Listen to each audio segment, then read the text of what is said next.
Welcome to the program. I'm Mark Imperial. And today, this is another real estate market update from around the country and in your town. Today, we're in the Chicagoland area. Joining me on the call today, Joanna Leafblad and Matthew Hector.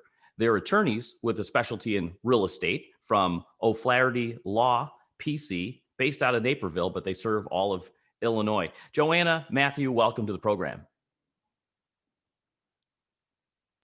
Thank you. Appreciate it. So tell us a little bit about your particular practice and the types of folks that you help regarding real estate. I think that a lot of our practice is residential, although we do commercial real estate as well. So, we tend to do some of our real estate cases are in relation to probate matters. Other ones are maybe in relation to business matters, which Matt is more likely to be doing. He does most of our business law. Right on. Could you share with us a little bit about, we'll just jump right in. People are concerned about the pandemic and how it has affected real estate, especially in the Chicagoland area or all over Illinois. Could you tell us what you've been seeing out there as far as the activity goes and how real estate has been impacted by this situation?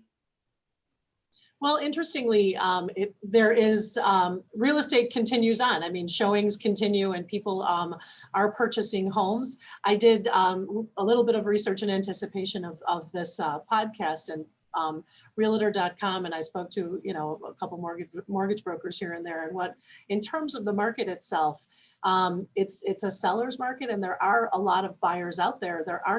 Interestingly, there aren't a lot of existing homes available because not a lot of people are putting their homes up for sale now, though people are interested in buying them. And in some regions, newer construction seems to be the ticket because of the fact that there aren't as many existing homes available. There's a general increase in sales, but it's not, I'm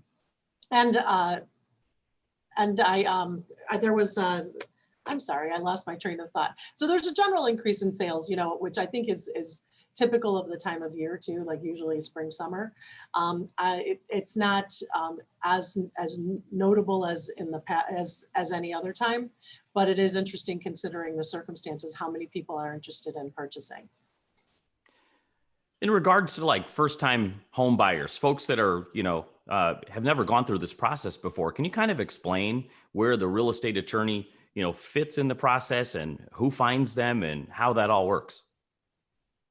Usually what happens is if from the buyer side, if the buyer finds a home that they like and they're with a realtor, they'll make a written offer through that real estate broker or realtor or agent, and they will, if the offers accepted by the seller and signed, that's when the attorney comes in.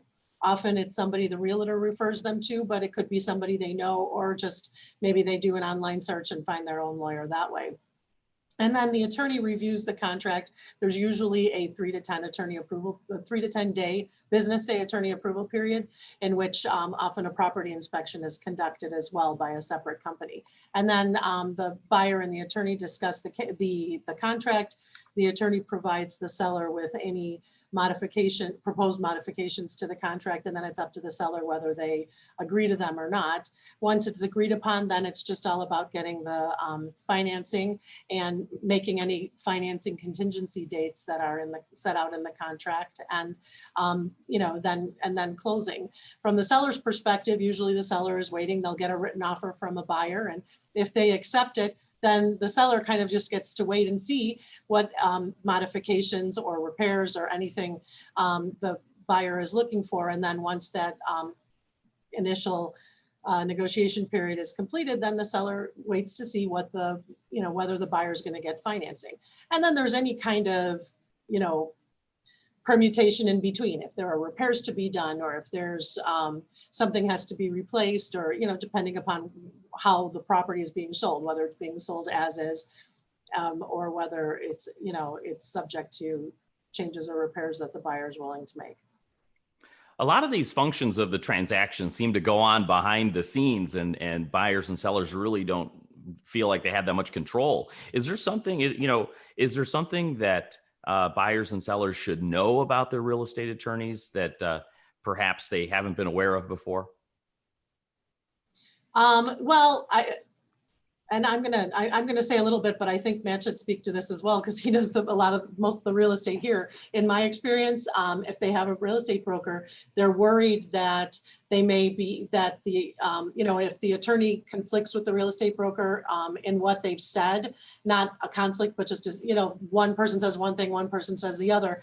The clients aren't always they don't realize that once it goes into the attorney approval period and once it goes into negotiation, that the contract is kind of in the attorney's hands, though the real estate broker is extremely, is a big player, and it can be extremely helpful in terms of resolving issues behind the scenes too. Matt, what's your experience? Yeah, in my experience, doing these deals really just involves trying to get everybody together and get them in the middle. And sometimes you have delays, sometimes you don't. I can't say that I've ever done a closing that went like 500% smoothly. They all have little hiccups and stuff that happen, but for the most part, the process that I'm trying to get is one where I get a lot more referrals than I do. But yeah, I guess that's my general thought on that one. I have, do you want me to jump into this other stuff, Joanna, or what do we? Well, actually, some of the things that we had,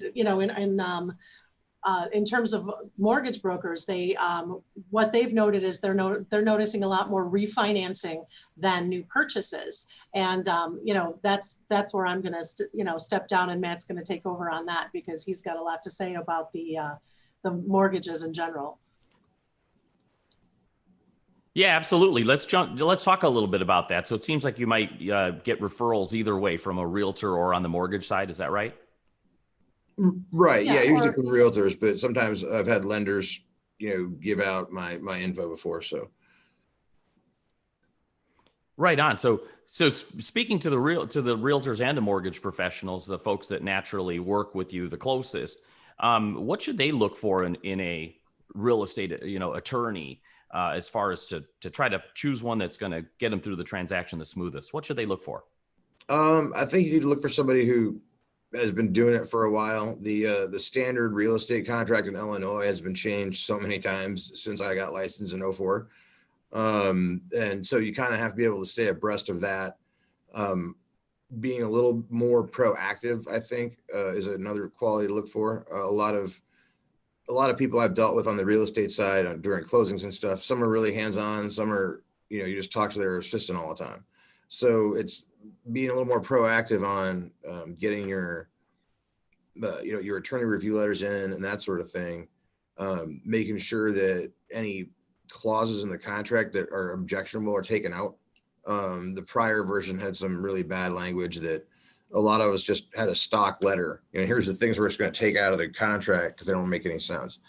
So someone who can actually read the contracts and figure out where it needs to be modified based on experience is probably another quality you look for.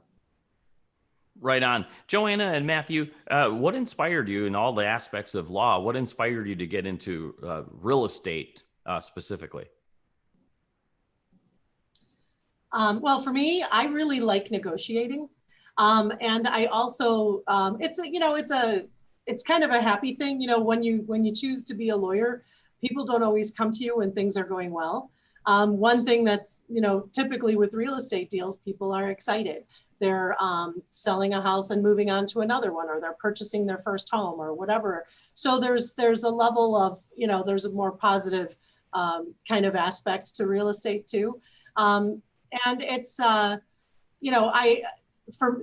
for me, it's kind of all of that. It's the negotiation, it's the, the enthusiasm of the client. And it's a really great way to get to know a variety of attorneys and people in a profession, because you deal with brokers, real estate brokers, as well as mortgage brokers and inspectors. And so you learn a lot,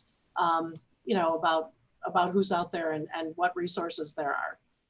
Matthew, you mentioned starting in 2004. What got you started? Well, in 2004, there was a ton of real estate business to do. And obviously we saw how that worked out, but it was kind of that, and just that I was on my own and it was something I could do from home. And, just show up at the closings and, kind of negotiate everything while wearing shorts and a t-shirt.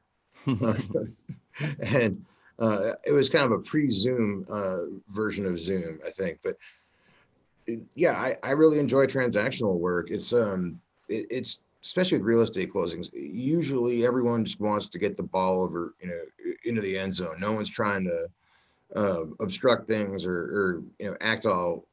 How would I put it? Like puffing out their chest and this and that, and just trying to be like the Rambo litigator, because no one gets paid if the deal doesn't close. So it's, it's kind of, it really shows you the collegial side of the profession a lot better than maybe litigation does. Oh, right on. So for folks listening right now, whether they're a realtor or a mortgage professional, or maybe even somebody that's considering a real estate transaction, how can they get a hold of you and connect with you? Well, they can reach us at our office number, which is 630-324-6666. We have some great staff who can get people scheduled in for a phone consultation or whatever to just sort of make sure we know what the priorities are and get the deal done right. And our website, it should be www.oflarety, which is OFLHARETY-law.com. Excellent. Joanna, Matthew, I really appreciate you taking the time and sharing with my audience today, and I wish you continued success for you and for all of your clients. Thank you very much. Thank you. This segment's been brought to you by booksgrowbusiness.com. It's the place where professionals and entrepreneurs publish to grow their businesses and to leave a legacy. That's all for now. Join me with my next expert spotlight.